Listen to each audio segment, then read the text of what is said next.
রমজানের চাঁদ উঠেছে, আজানের ধ্বনি ভেসে আসছে দূরের মসজিদ থেকে।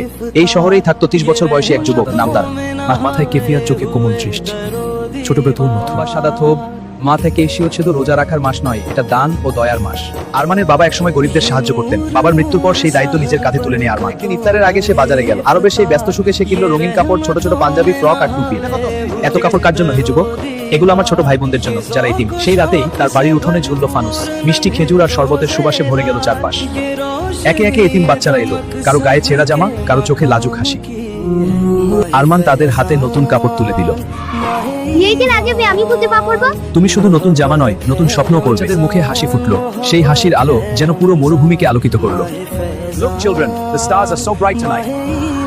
Come, let's walk under them. রমজানের শেষ রাতে শহরের মানুষ তাকে ডাকতে লাগলো, নুরাবাদের রহমতের যুবক।